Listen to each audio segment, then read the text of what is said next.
Hi. Hi, babe. Hi. You should look at the camera and just laugh and then look away.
Now we're going to go through, I guess, just the front covers and maybe a few page flips here and there of the zines, the literary journals, and the poetry collections that I managed to get at the book festival.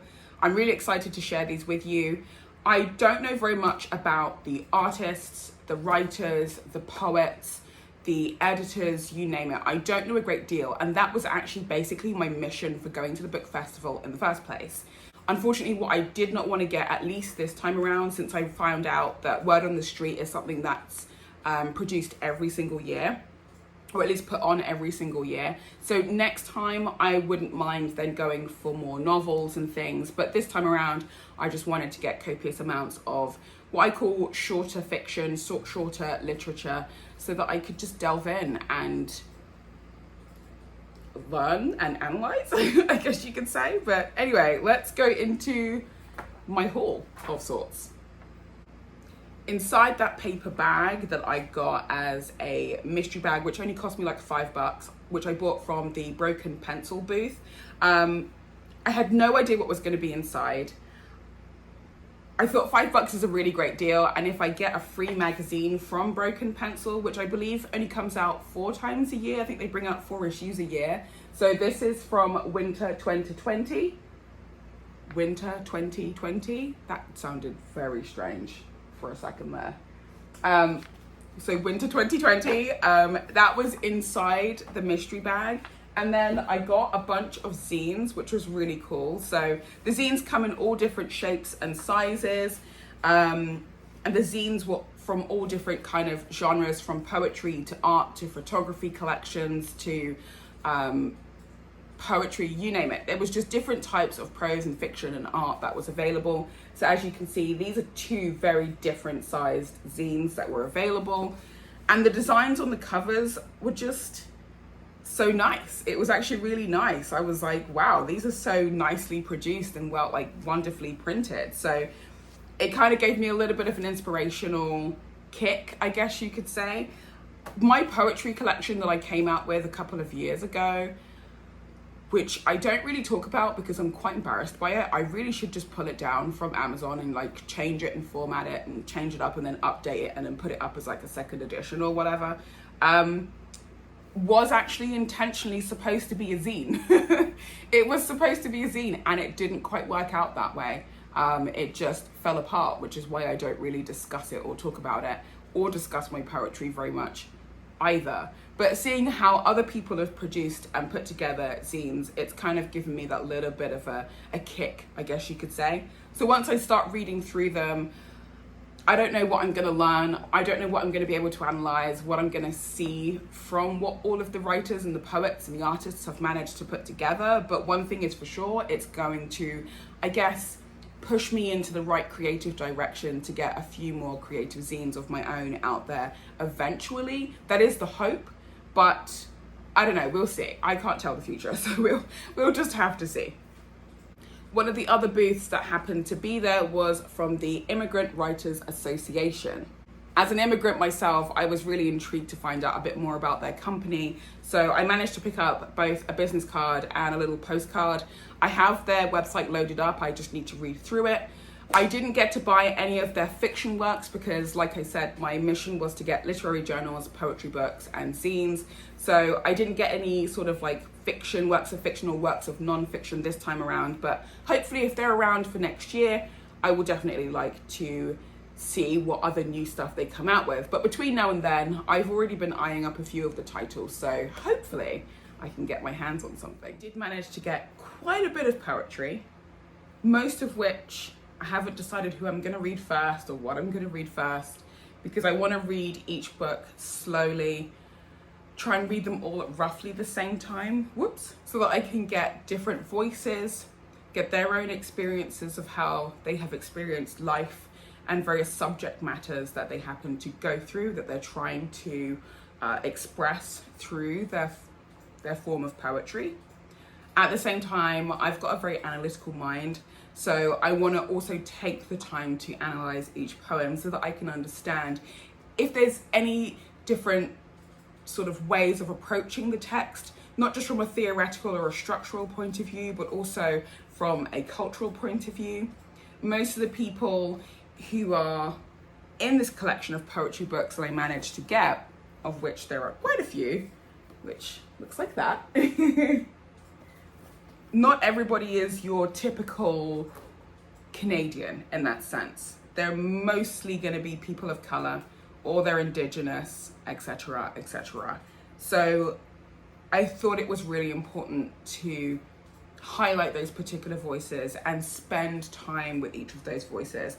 And obviously as time goes by, I will research a bit more about each of the poets and the writers, especially one particular poet who was highly recommended to me. I'll show you in just a moment.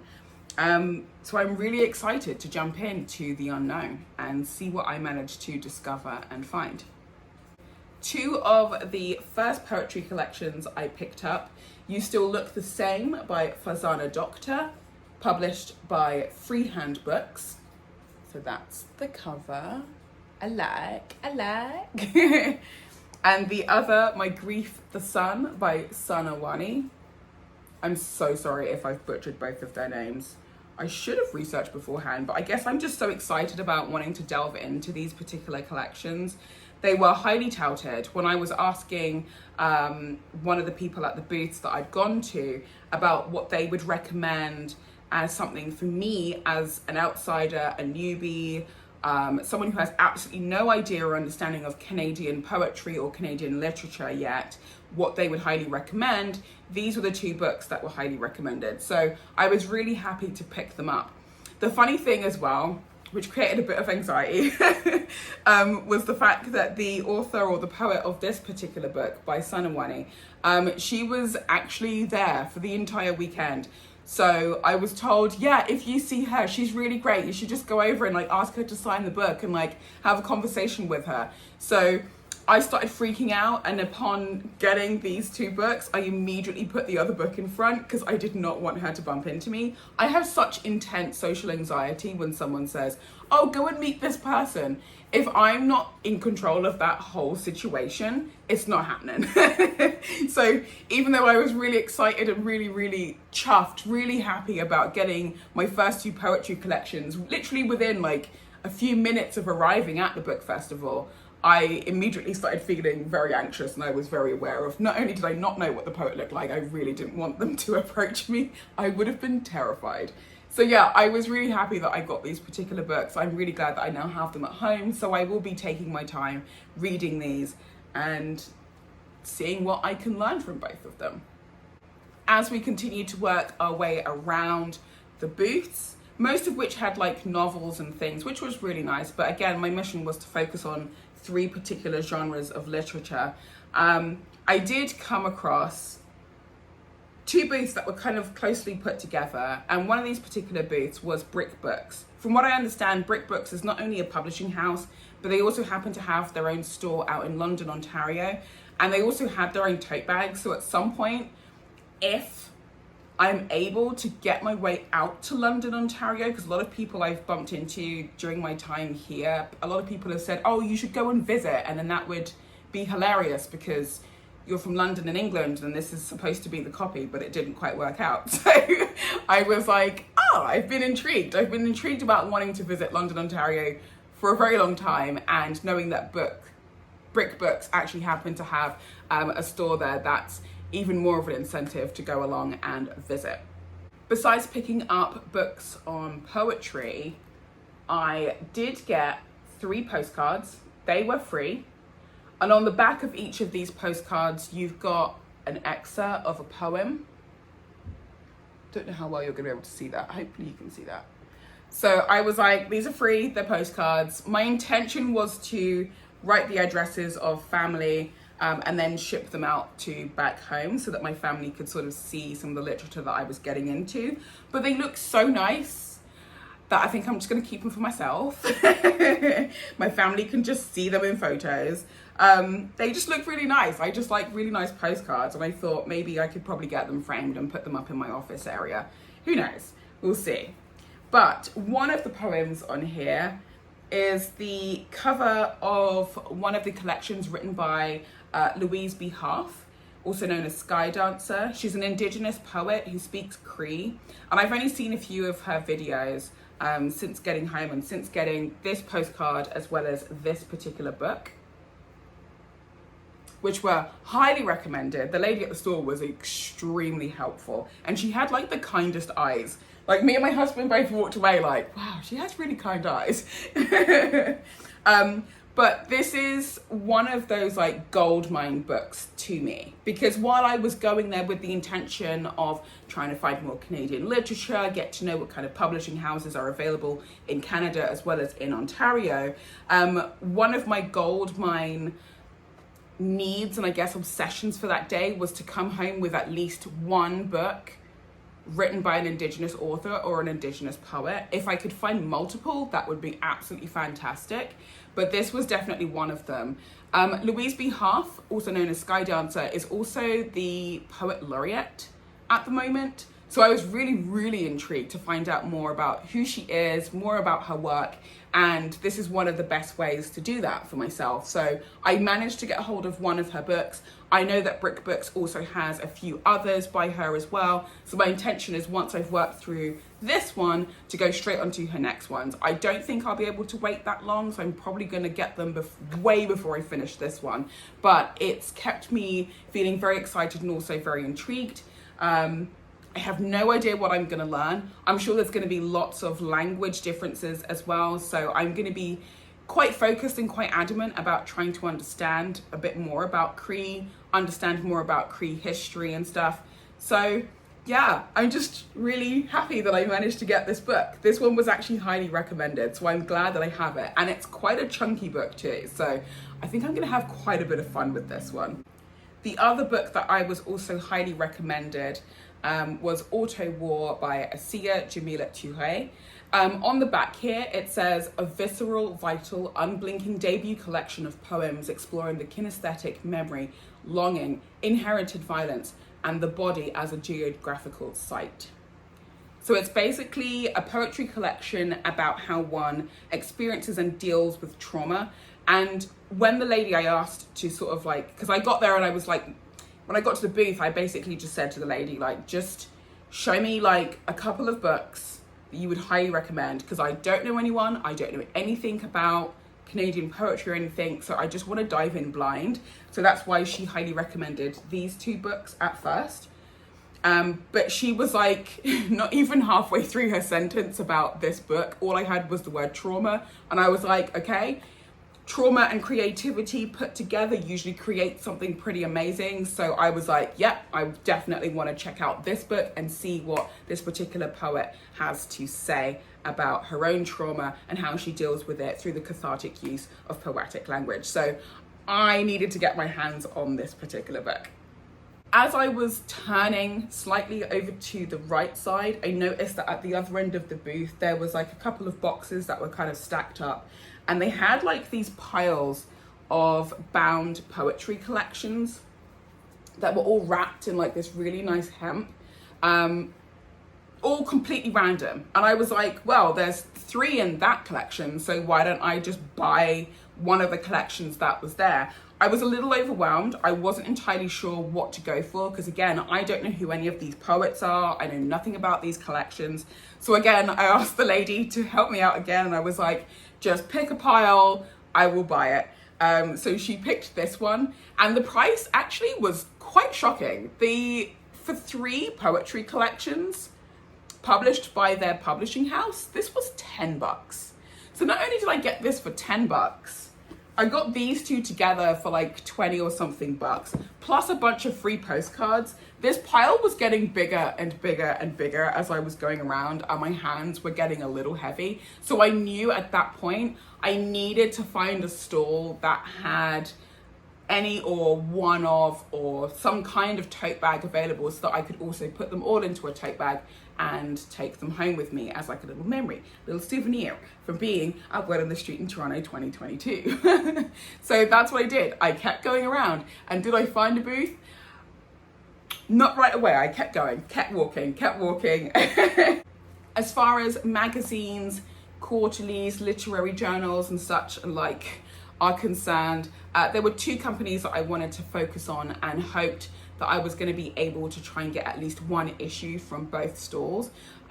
They were Arc Poetry magazine, which I'd never heard of before. It is Canadian owned, Canadian founded, Canadian run. I'd never heard of it before. Again, that would have allowed me to get into different voices within the world of poetry, especially within the world of Canadian literature. So I was really excited about doing that. So when I found their particular booth, I was really sad to find out that I'd gotten there too late. All of the most current issues that they had available for this season had already sold out. So again, I asked the 2 gentlemen who were there if they were kind enough to point me in the right direction of one of the quarterlies that they would highly recommend. And I was highly recommended this one, which is centering on Caribbean voices. I myself, being Caribbean and also of the diaspora and also being an immigrant to Canada, I thought this was very fitting for me. And the other booth that I managed to get to was run by the New Quarterly. This is another quarterly magazine that I'd never heard of. They're Canadian founded, Canadian run, and they produce in their magazine nonfiction, fiction, poetry. They share art, photography, you name it. It's a lot like Granta magazine in that sense, and a lot like the other literary magazines that I like to pick up as well. I just find them really interesting and very intriguing. The New Quarterly more so because I spent a bit more time on their website researching them, understanding a little bit about their founding and their history. So I was very excited and very intrigued to find out more about them once I was able to find their booth at the book festival. While at their booth, again, I was pretty late. I was unfortunately not able to get a hold of their most current issue. However, they did have lots of previous issues available, and there was a small deal on, I think it was like 3 issues for $15, I think. So I picked up these ones. Again, I asked the person who was serving me to pick out the top 3 that they would highly recommend, and this is what was picked out for me. So issue 152 is Taking Your Chances. There's a little bit about them on the front there. I really like this artwork as well. I don't know what this particular theme is going to be about or what it's going to be exploring, but I'm very excited to find out. The next one is What Lies Ahead. This is issue 158.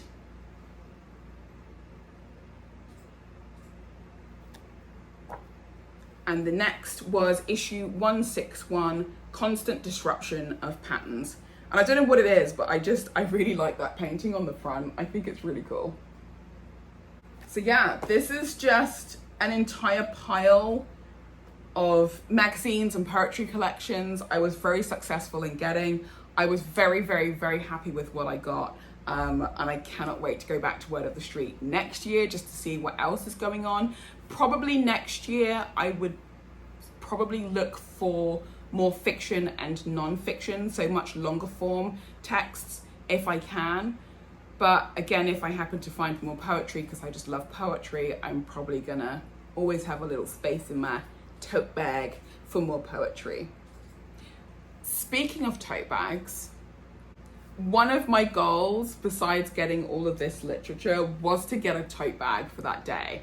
I thought it would be kind of handy to just kind of show up without a bag. I ended up carrying one of my everyday belt bags instead. But I knew I wanted to get a tote bag. Of course, because it's Sod's Law, I didn't find a tote bag until right at the very end of the route that my husband and I decided to take. And that was purely because of one thing: literary journals. So like I said, I love literary journals, and there was a booth being held by Brick that I was really excited about getting to. The reason being is because when I subscribed to Brick about a month or two ago, I got really excited because one of the ways that they lured me in, I'm very easy to advertise to, was they were like, oh, subscribe to the magazine and then you'll get these free stickers. So I was like, wow, stickers, woo, I can put those all over my journal, it'd be really great, you name it, I'm subscribing. So having collected 2 of their journals already, I was able to get these stickers. However, and I kid you not, less than 30 seconds after I finished subscribing to this magazine, I then went straight to a different app, because obviously the algorithm tends to follow you through the metaverse. And then I noticed that they were luring people in again with the same stickers, but also a tote bag. I was so mad at myself. I was like, damn it, why didn't I just wait a day? Because if I'd known, I would have just subscribed so I could get both the stickers and the tote bag as well as the magazine. Like, this tote bag is really cool. Like, it's cool, and I really wanted it, and it's really thick, actually. It's quite nice. I think I could probably throw my laptop into that quite easily when I go to any coffee shops or anything and just kind of wear it. It's actually kind of nice. It's nice and thick, so I'm just gonna waterproof it, I think, in some way. But yeah, I really like this tote bag. I thought it was really cool. So yeah, I was really happy that they had a few left. I was able to obviously grab one and then put all of my collections and everything into this particular tote bag. And then the very last thing I think I picked up was that mystery bag from the Broken Pencil booth, which was right opposite from the Brick. So all in all, that whole day was actually a lot of fun. The rain didn't come down like I expected it to, but I was so happy with everything that had happened. And it's really nice because the area that we went to, I had never been there before. Apparently I have, but I don't remember it at all. And I now know that the ROM is not far. So at some point, I'll be able to go back and visit and actually go into the ROM and also the Gardner Museum, because I'm dying to visit both places. So yeah, it was just a really great day to get out and do something in the city, like a tiny little bit of sightseeing, but it was a lot for me. And then by the time I got home, I was pretty much dead, which is why I didn't end up doing like the whole video on the day. So yeah, it was a really great day. I really enjoyed myself, and I'm really looking forward to what they're going to be doing for next year. That was my first ever book festival, so I was very, very, very happy. So yeah, thanks for watching if you've made it this far. I hope that intrigued you somewhat about book festivals in your local area. I would highly recommend definitely going to check them out. And if you happen to be an immigrant like me, definitely go and check out book festivals or movie festivals or any kind of festivals where lots of people and businesses come together to sort of share their wares. It's great because you're doing something for the local community, as well as getting out and just seeing something and experiencing new things. And that's something that I have really taken away from this. So I really enjoyed myself. It made me feel that little bit closer to the city, I guess, because as an immigrant, even though I'm now officially inside the bubble, now that I've got PR and everything, I still don't feel as connected as I would like to. So it's still an experience. It's still some kind of ordeal that I'm still going through as an immigrant. But books, literature, works of art are gonna definitely help me through that whole transitional process. So yeah, thank you for watching, and I will see you all again in a month or two. Bye.